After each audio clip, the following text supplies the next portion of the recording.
Ez hetim. Jmanbateke hecarim. Babimin dışarımızın daha çekirin. Ez bediya xî rebenren tikî tenêma. Daxwaza diya min ew bû ku min bide xwendin. Lê di demeke nêz de Xwedê ew jî bire baxe. Ev çîroka min Ahmet Muhtar Cav di kitêba xwe meseleyê vicdan de qat kiriye.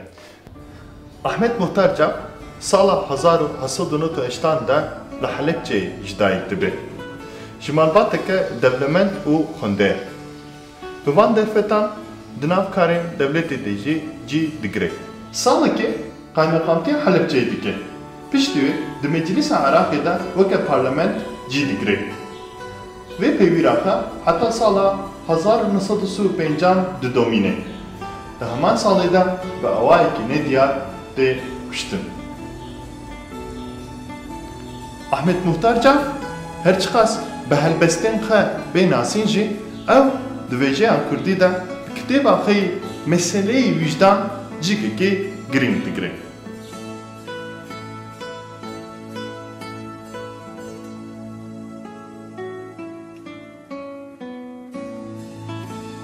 Cejnê Qurban salî carê xelkî qurbaneken bo vatan min rojî sed car rohê xwe qurbaneken.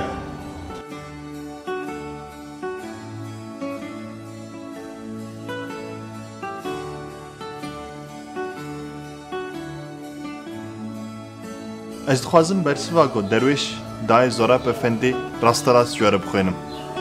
Ew ava helal bi vê paqîja xwe li ber çavê min dihirike û dîmeneke gelek spehî û xweşik peyda dike.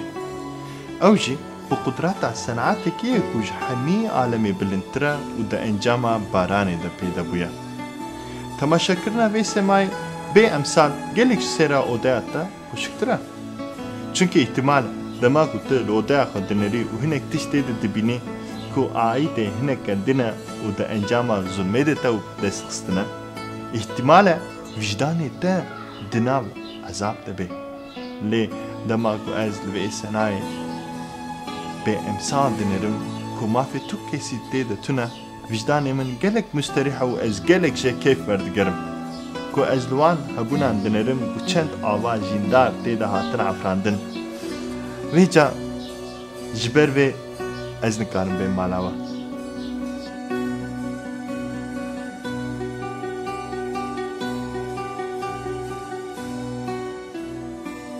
Kitêb di sala 1927-28 de hatiye nivîsandin. Lê ji bo çapkirinê divê demeke dirêjter ve derbas bibe. 1969 de İhsan Fuat kitêb çap kiriye. Di vê kitêbê de mirovekî sade, hêtim, di nav jiyana rojanê de çawa tê xuya kirin û ew rêya wî ji ku dê heta ku derê bi çi awayî derbas dibe.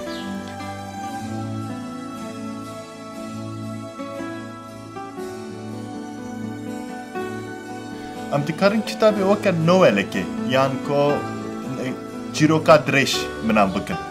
Di vê nowelê de Ahmet Muhtar Cav şerekî di navbera vicdanê mirov û nefsa mirov de afirandiye.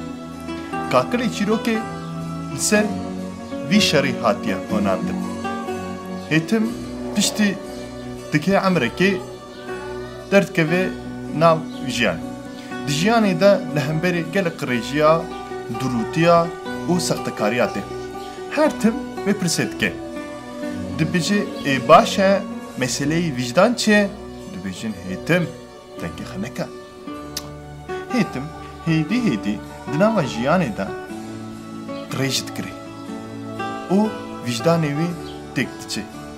Lê nivîskar bi hostayekeke gelekî mezin ew têkçûn bi hemdê xwe hêdî mirovekî ji rêze êtim çawa karê bibe Zorap Efendi yan jî di civakê de yekî got qedr û qîmet dibe.